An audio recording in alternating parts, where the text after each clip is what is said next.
Hello student, welcome to my channel. Today we will going to learn a chapter Amanda का question answer.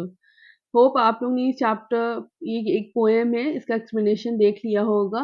अगर नहीं देखा है तो मेरे चैनल में एक वीडियो है Amanda full explanation in Hindi, आप लोग उसको पढ़ सकते हैं। तो आगे बढ़ते हैं, फर्स्ट क्वेश्चन की तरफ देखते हैं। How old do you think Amanda is? How do you no this? कह रहा है आपको कैसे पता चला अमांडा की एज, और आपको कैसे पता है कि वो इसकी एज यही है। Amanda is about 9 to 10 year old, ठीक है। गोल school going girl, she is been scolded, scolded मतलब डांटा जा रहा है, for typically for a particular age, ठीक है। जैसे 9-10 के बच्चे को डांटा जा रहा है तो उसको भी इस पोएम में बार-बार उसको डांटा जा रहा है। तो इसीलिए इसकी एज का पता चल रहा है। ठीक है, हम लोग उसको एज़ अ उसका गेस करते हैं कि हाँ, वो 9 से 10 साल की बच्ची ही है। Her parents are trying to inculcate in her good manners and etiquettes. उसके माँ-बाप उसमें क्या चाह रहे हैं, उसके पेरेंट्स क्या चाह रहे हैं? इनकल्कुलेट, अच्छी आदत सिखाने। एंड मैनर्स एंड एटिकेट्स मतलब एटिकेट्स भी एक तरह के मैनर ही होता है। Amanda is very innocent and immature. Innocent मतलब छोटी सी बच्चे लोग जैसे इनोसेंट होते, भोले होते, एंड इमेच्योर जिसको मेच्योरिटी नहीं होती, जिसको किसी के सही अच्छे गलत के बारे में कुछ नहीं पता होता, उसको कहते हैं इमेच्योर। ठीक है। तो यहाँ ये तो हो रहा है क्वेश्चन फर्स्ट। हम लोग क्वेश्चन टू की ओर बढ़ते हैं। एक बार आप लोग फिर से पढ़ लीजिए इसको अच्छे से। Amanda is about 9 to 10 year old school going girl. She is being scolded for a typical things for a particular age. Her parents are trying to inculcate in her good manners and etiquette. Amanda is very innocent and immature. Next question की ओर चलते हैं हम लोग। अच्छा, who who do you think is speaking to her? कौन उससे बात कर रहा है अमांडा से? One of the parents is speaking to her, एक पेरेंट्स उससे बात कर रहा है, ठीक है। Most probably it is her mother. कौन बात कर रहा है? मोस्ट प्रोबेबली उसकी मम्मी बात कर रही है। हम लोग गेस कर रहे हैं because in a traditional house hold, जैसे घर में क्या होता है, अक्सर मम्मी लोग रहती हैं, फादर्स लोग दे आर वर्किंग। तो मम्मी हम लोगों की घर देखती है, फादर आर वर्किंग बोल के, इसलिए ठीक है traditional house hold mother is held responsible for conduct of the child. Mummy को ही देखना पड़ता है, बच्चों के रिस्पॉन्सिबिलिटी मम्मी को ही उठानी पड़ती है। In this case also the range of instruction suggest that speaker is Amanda mother. जो इंस्ट्रक्शन दिया जा रहा है उससे ये पता चल रहा है कि अमांडा की मम्मी ही उससे बात कर रही है। ठीक है, नेक्स्ट उस पर चलते हैं हम लोग क्वेश्चन की ओर। सॉरी, अब देखिए यहाँ पे 3 पैराग्राफ है और तीनों में बोला जा रहा है ये 3 पैरेंथेसिस में क्यों है। ठीक है, ये पैरेंथेसिस इसलिए है क्योंकि ये अमांडा सोच रही है जब उसके मम्मी पापा या सॉरी मम्मी उससे जब उसको इंस्ट्रक्शन दे रही है। ठीक है, अभी ये 3 पैराग्राफ आप लोग पढ़ लेना। Why are stanza 2, 4 and 6 are in given in parentheses? Stanza 2, 4 and 6 given in parentheses because they reflect the inner thoughts of the Amanda. They can be taken to as a reaction of the child for the instruction given in stanza 1, 3 and 5. Here, there is an alternative sequence of scolding of the mother and corresponding reaction to it given by the child. Also, parenthesis is used here to make the corresponding of the poem friendly. ठीक है, इसमें बोला जा रहा है इसलिए parenthesis दिया गया है क्योंकि because it reflect the inner thought. Amanda जो सोच रही है उसको लाया जा रहा है। क्यों? अमेंडा एक बार सोच रही है कि काश वो मरमेड होती, ठीक है, और एक नीले आसमान में घूमती, नीले सॉरी समुद्र में तैरती। फिर सोचती है काश मैं ऑर्फन होती, ठीक है। फिर वो सोच कहती है काश मैं रेपेंजल होती। कब ये सोचती? जब 135 स्टैंजा में उसकी माँ उसको इंस्ट्रक्शन देती। ठीक है, here there is alternative sequence of scolding of the mother and corresponding reaction। जब उसकी मम्मी उसको एक अल्टरनेटिव सीक्वेंस में एक के बाद एक कुछ ना कुछ के लिए डांट रही है, स्कोल्डिंग मतलब डांटना, तब वो ये सब सोच रही है। ठीक है, also parenthesis is used here to make the reading of the poem friendly. इसलिए parenthesis इसलिए और दिया गया है क्योंकि जब इस लोग पढ़ते हैं तो आपको लगेगा कि ये आपके साथ हो रहा है। तो एक फ्रेंडली एक मजेदार भी लगेगा कि हाँ ये तो मेरे साथ भी होता है, तो यू फील वेरी मतलब कहते हैं ना बहुत ह्यूमरस, आपको मजा आएगा इसको पढ़ने में इस पोएम को। तो नेक्स्ट उसकी तरफ चलते हैं हमने नेक्स्ट क्वेश्चन की ओर। अच्छा, अब देखिए ये वाला भी यहाँ पे पेरेंथेसिस में दिया गया क्वेश्चन पढ़ते। Who is the speaker in stanza 246? Do you think the speaker is listening to speaker stanza 135? कौन स्पीकर है इसमें? अमेंडा ही स्पीकर है। स्पीकर ऑफ स्टैंजा 246 ये स्पीकर है। तो आप लोग जब पढ़ना तो ये वाला स्टैंजा मिलेगा आपको। इज अ चाइल्ड अमेंडा, ठीक है। कौन है? Amanda. No she is not paying any attention to the speaker stanza 135 as she lost in the world of her own, the imagination provides escape from her sorry reality. वो कह रही थी जब उससे बात किया जा रहा था, वो डांटा जा रहा था, वो अपनी ही दुनिया में खोई थी और वो कोई अटेंशन पे नहीं कर रही थी। क्यों? क्योंकि हर इमेजिनेशन प्रोवाइड एस्केप, एस्केप मतलब बचा रहे थे उसको फ्रॉम हर सॉरी रियलिटी। जब उसको मम्मी बोल रही थी कोई रिएक्शन नहीं दे रही थी, वो अपनी दुनिया में थी। कहाँ सॉरी बोलना है, कहाँ क्या बोलना है, वो कुछ भी रिएक्शन नहीं दे रही थी। वो सोच रही थी काश मैं मरमेंट होती, तो काश मैं ऑर्फन होती, तो काश मैं रेपुंजल होती। ठीक है, तो नेक्स्ट चलते हैं हम लोग। Just give me a second. Okay, अच्छा। What could Amanda do if she were a mermaid? अगर बोला जा रहा है कि वो अपने को एक बार मरमेड सोचती है तो क्या हो करती है वो? Amanda wishes to be mermaid so she could carelessly move along on a language emerald sea। इसका मीनिंग मैंने एक्सप्लेनेशन में बोला है, वीडियो में मेरे है। She just wishes to be carried away by the green sea, waves slowly and gradually. Amanda longed for a place where she is all by herself, and that happiness is not dependent on other human beings. Hence, she desired to be mermaid because for a child, mermaid is a symbol of freedom and wonder। सबसे पहले हमने इसका meaning जाना। Language immersing का मतलब होता है एक नीला है बहुत बड़ा समुद्र। ठीक है, नीला एमरल्ड, एमरल्ड मतलब नीला समुद्र। ठीक है, and she just wishes to be carried away. Just give me a second. नीला समुद्र, she just was carried away by the green sea. वो सहारे की ग्रीन सी में अच्छे से तैर स्लोली एंड ग्रेजुअली। ठीक है, Amanda longs for a place where she is all by herself for happiness in no independent not dependent on other human. वो चाहती है कि वो ऐसी जगह में घूमे जहां पर उसको किसी के पे डिपेंड नहीं होना चाहिए और एनी अदर ह्यूमन बीइंग, किसी भी ह्यूमन बीइंग्स पे डिपेंड नहीं। शी डिजायर टू मरमेड, वो एक जल परी, मरमेड मतलब जल परी होना चाहती है। Because for a child mermaid is symbol of freedom and wonders. ठीक है, क्योंकि बच्चे लोग जानते हैं मरमेड क्या होती है, ए फ्रीडम और वंडर्स के जैसे जो मतलब कहते हैं ना वंडर वुमन, उसी हिसाब से वंडर्स के लिए फ्रीडम के लिए जानी जाती है। ओके, नेक्स्ट इसमें चलते हैं हम लोग। अच्छा, अब यहाँ पे रेपेंजल की कहानी के बारे में बोला जा रहा है।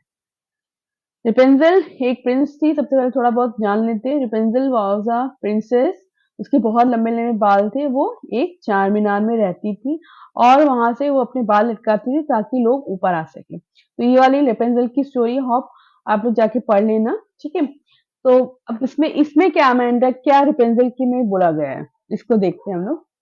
रेपेंजल इज अनदर स्टोरी। तो अब यहाँ पे क्या रेपेंजल से कनेक्ट करा जा रहा है इसके बारे में हम देखते हैं। Do you know the story of Rapunzel? Why does she wants to Rapunzel? क्यों आपको स्टोरी के बारे में पता है Rapunzel? Why does she wants to Rapunzel? The story of Rapunzel पहले पढ़ लेते अच्छे से। revolves around here her life on a tower. Rapunzel was made to live on a high tower by a witch.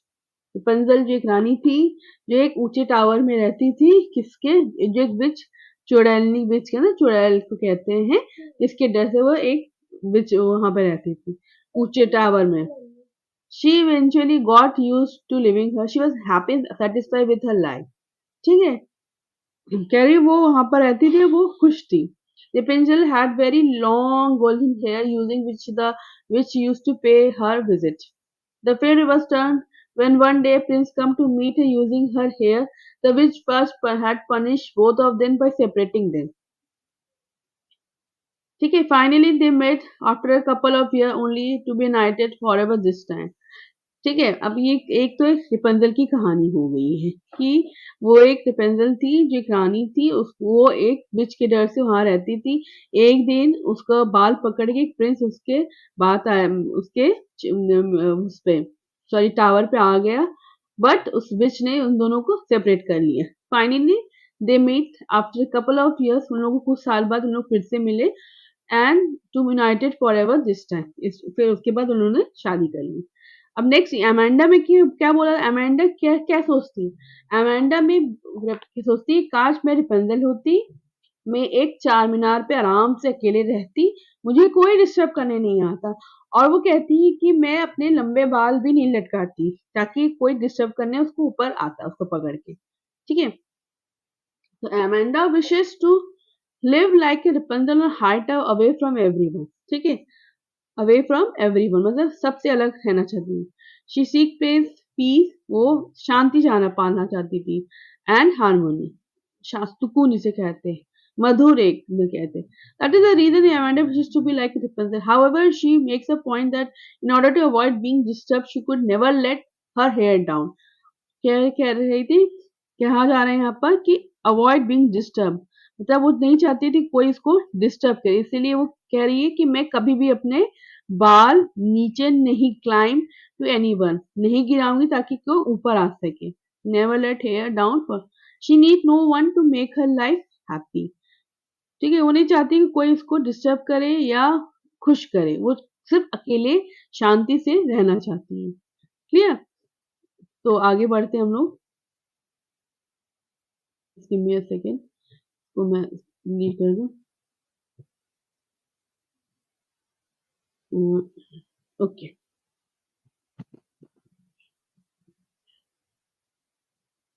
Next question है, is Amanda an orphan? Why does she say so? Amanda क्या orphan थी, orphan मतलब अनाथ थी, क्यों उसने बोला, क्यों, क्योंकि वो अकेला रहना चाहती थी. जैसे ऑर्फन लोग बच्चे कौन होते, अनाथ लोग जिसके माँ बाप नहीं होते, पेरेंट्स नहीं होते, दे आर ऑर्फन.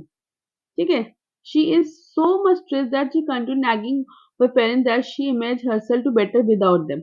वो कंटिन्यू उसके माँ बाप, मम्मी पापा, मम्मी खासकर लगातार उसको डांटे जा रहे थे. डांट मतलब लगातार गलतियां निकालते रहना, कंटिन्यू गलतियां निकालते, nagging of her parents that she imagined herself to be better without them. तो वो चाह रही थी कि उनके बिना ही वो ज्यादा अच्छी होती, क्योंकि कंटिन्यूस किसी को टोका जाता वो भी अच्छा नहीं लगता. Their mere presence of her parents around and depress her. ठीक है, their mere presence of her parents around and depress, वो जैसे ही उसके पेरेंट्स उसके आसपास आते उसको डिप्रेस, जिसमें दुखी कर देते. Amanda is a little girl who seek golden silence and sweet freedom. छोटी सी बच्ची थी, लड़की थी, वो क्या चाहती थी, गोल्डन इज साइलेंस, उसे लगता था शांति उसके लिए गोल्डन था, बहुत अच्छा था. Sweet is freedom. She wishes to roam around street and draw pattern with her bare foot. वो कहती काश में अनाथ होती, शांति से घूमती, बेयर फीट मतलब अपने नंगे पैरों से धूल धूल में एक पैटर्न बनाती, जैसे यूजुअली हम लोग बनाते कभी कभार. Indeed, is a horrible, depressing that Amanda expected being a horrible. इसीलिए उसको एक horrible, क्योंकि हम लोग अगर सोचते कि हम लोग अनाथ हो जाए तो वो कितनी ज्यादा दुखी थी कि वो चाहती थी इससे अच्छा उसके माँ बाप खत्म हो जाए, चाहती थी कि मैं इससे अच्छा तो अनाथ नहीं होती. तो इसलिए क्या है, Indeed is a horrible depressing that Amanda expected being an orphan. ठीक है, नेक्स्ट चलते हैं हम लोग. Why does the girl in for what does this poem tell about Amanda? क्या चाहते थे Amanda? The girl aims for freedom and space for herself.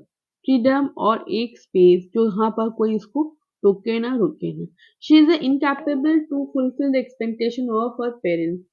ठीक है, वो अपने पेरेंट्स की जो चाहते थे वो इसके लिए इनकेपेबल थी. इनकेपेबल मतलब नहीं होना, केपेबल मतलब करने वाला, इनकेपेबल जो नहीं कर पाता है. Amanda is no less than a symbol for a children who faces similar fate, irrespective of color, class, and nationality.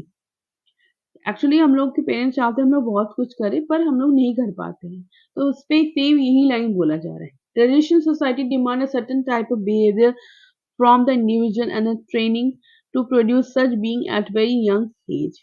ठीक है, हम लोग की सोसाइटी चाहती है, जैसे हम लोग ट्रेडिशनली के लोग क्या चाहते हैं कि बच्चा ये भी करे, फुटबॉल भी खेले, बास्केटबॉल भी खेले, वो एक्टर भी हो जाए, डांस करना भी सीख जाए, पर वो बच्चे नहीं कर पाते थे. At a very young age वो नहीं कर पाते. Parents ignore the innocence and understanding level of the children and thereby the young end up killing their imagination and thoughts. इसलिए क्या होता है, पेरेंट्स इग्नोर द इनोसेंस, बचपना वो लोग छीन लेते पेरेंट्स एट सर्टन लेवल पे of the children and there the young end up killing the imagination. इसलिए वो सोचना ही, इमेजिनेशन एंड थॉट्स करना छोड़ देते हैं, अपने इमेजिनेशन करना छोड़ देते, क्योंकि because they are so govern by with the parents. ठीक है, उनके माँ बाप लोग पेरेंट्स इतना ज्यादा बोलते हैं कि वो अपनी इमेजिनेशन छोड़ देते हैं. तो इस पे इस लाइन पे यही बोला जाता है. ठीक है, इस पे आते हैं हम लोग. Read the last standard. Do you think Amanda is sulking and is moody? Sulking मतलब बैड मूड पे रहती थी, नाराज होकर रहती थी. No, Amanda is neither sulking nor moody. ना तो वो सल्किंग थी और ना ही मूडी थी. She is simply not interested enough in nagging business of her parents. वो एकदम नहीं चाहती थी नैगिंग बिजनेस में टोकना रोकना उसके पेरेंट्स का, वो नहीं चाहती थी. ठीक है, Amanda cares more about her imagination thought process about the manner her parents try to inculcate. ठीक है, यहाँ पर सॉरी, यहाँ पे थोड़ा सा वो हो गई, मिसप्रिंट हो गया, तो just ignore this line. Into her, sorry यहाँ पर हर होगा, ये लाइन आप लोग कर देना. ये मैंने आगे पढ़ा दिया आपको जस्ट नाउ. लास्ट वाला क्वेश्चन नंबर 8 यही वाला था, मिसप्रिंट हो गया. Okay, Amanda cares more about her imagination thought process over the manner her parents are trying to integrate into her. ठीक है, अमांडा अपने ही दुनिया में खो जाती थी, वो अपनी इमेजिनेशन और अपने चाहती थी कि मैं कुछ अलग से करूं, पर उसके पेरेंट्स बहुत ज्यादा उसको नैगिंग करते थे, मतलब उसको बहुत टोकते रहते थे, इसलिए वो तंग आ गई थी, इसीलिए वो सब समय एकदम दुखी मूड में रहती थी. ठीक है, अगर मेरा वीडियो आप सभी को पसंद आया है तो प्लीज़ शेयर और सब्सक्राइब करना ना भूलें ताकि मेरी अगले वीडियो का नोटिफिकेशन आप तक पहुंच जाए.